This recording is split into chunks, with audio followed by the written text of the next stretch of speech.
Welcome to this technical writing training module on 10 mistakes technical writers make.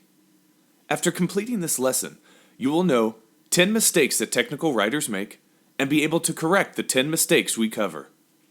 We will also look briefly at how avoiding these mistakes will make for a better end product and a happier end user. Now let's get started. A quick look at the 10 mistakes. Here is a summary of the 10 mistakes. We will go into detail on each of these as we proceed. 1. Be direct and simple when you write. Do not be wordy and verbose. 2. Write for the user. Do not just tell them all you know, as the user may not need to know all this information. 3. Allow for review, rework, and test. Don't just throw it all over the wall. 4. Use plenty of white space. Don't forget about a good page layout, as this will help users find and understand the material that will help them. 5.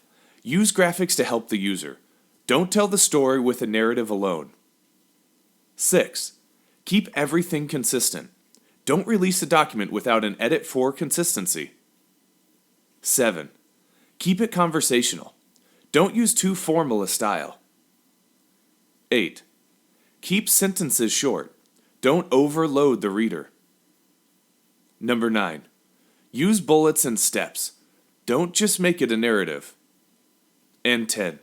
Use active voice. Don't rely on passive voice. Let's remember that when we are dealing with technical writing, we typically deal with information that a user needs to complete a task, not a piece of writing meant to entertain the way that fiction does. Make it easy for that user to find the information that will help them. Then, make it easy for the user to follow the information once they find it. If you follow the 10 guidelines we are covering and avoid the 10 mistakes, you will make it easier for users to complete tasks and/or understand the information that will help them. The user will also have a more positive experience with the product, and that is a good thing for all involved. A look closer. Let's look more closely now at each of these 10 guidelines. Be direct and simple when you write. Do not be wordy and verbose. In some of your English classes, you might have learned that it is good to use complex sentences. In some cases, that is a good approach.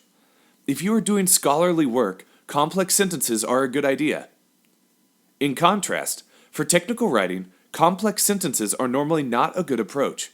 Instead, simple sentences will help the reader best to understand what they are to do or understand the task they are trying to complete. An example of complex sentences that are hard to understand. When you first start to complete your time card, you should know that you must have your login information available, plus remember to hit the submit button after you enter the information for the week. An example of simple sentences that would help the reader would be: to start a time card, log into the application.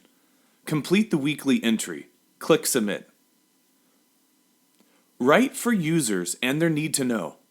Do not just tell them all you know.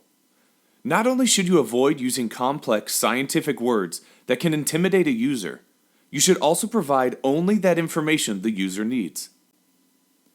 If you are a programmer or subject matter expert, you could rely too much on jargon and provide too much information, as you know so much about a subject.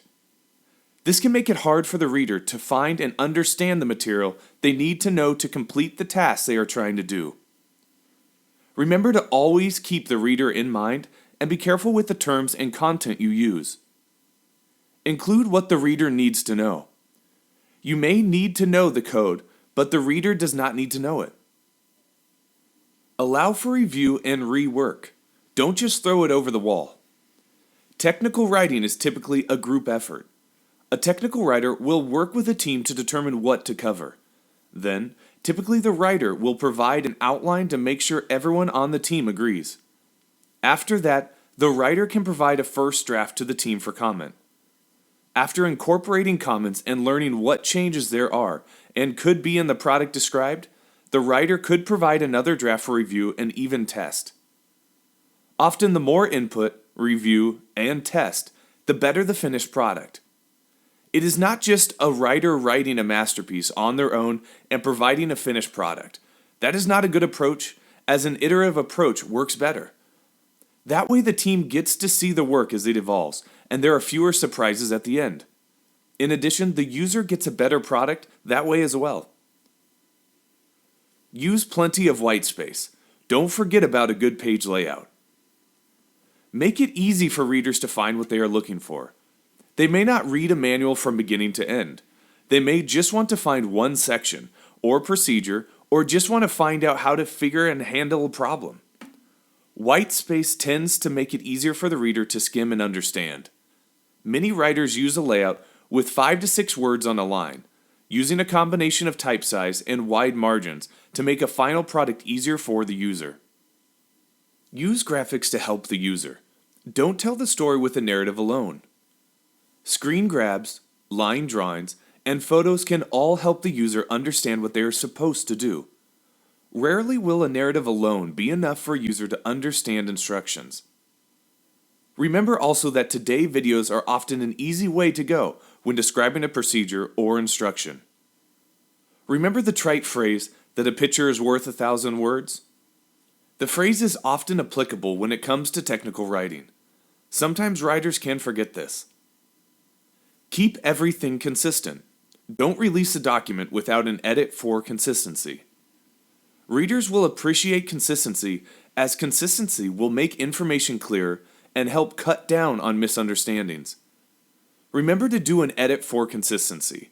There are many edits you can do, ones for grammar, style, and content. Consistency is another. Here are some things to look for.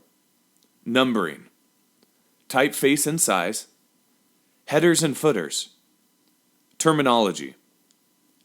Here is an example of how you could handle style where you should be consistent throughout the document. 1. Always use bold in directions, such as click Enter.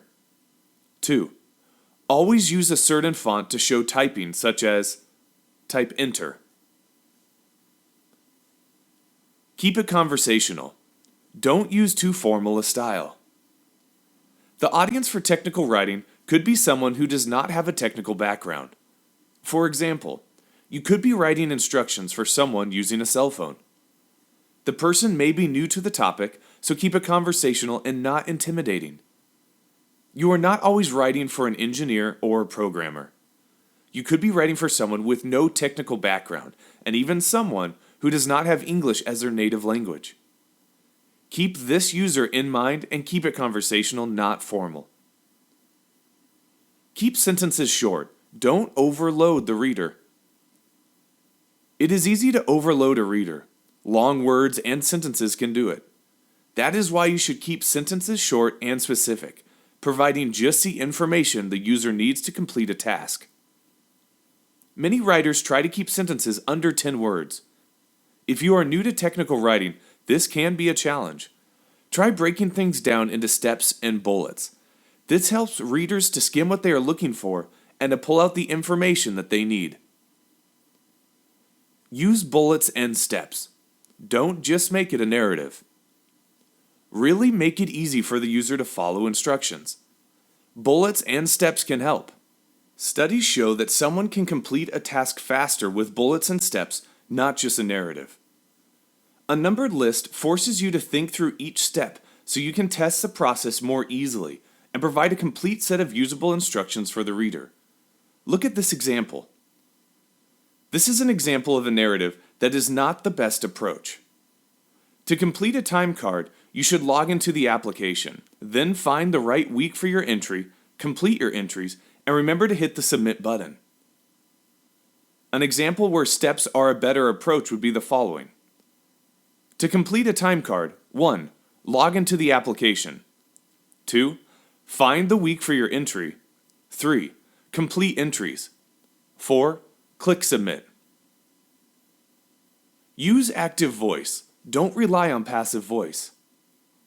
Remember, if you are writing manuals and instructions, you should rely on an active voice. Look at this example.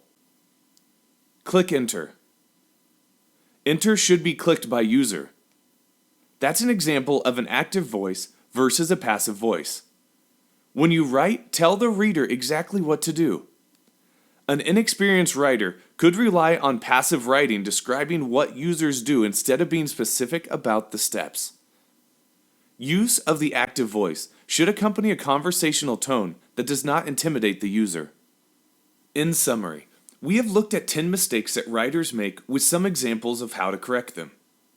Let's remember again that when we are dealing with technical writing, we typically deal with information that a user needs to complete a task or to understand a concept. Make it easy for users to find the information they are looking for. Also, make it easy for users to follow the information once they find it. You can do this with effective use of whitespace, typeface, content, consistency, simple language, short sentences, and a conversational style. Good luck as you proceed with your technical writing projects, and thank you for listening to this technical writing module.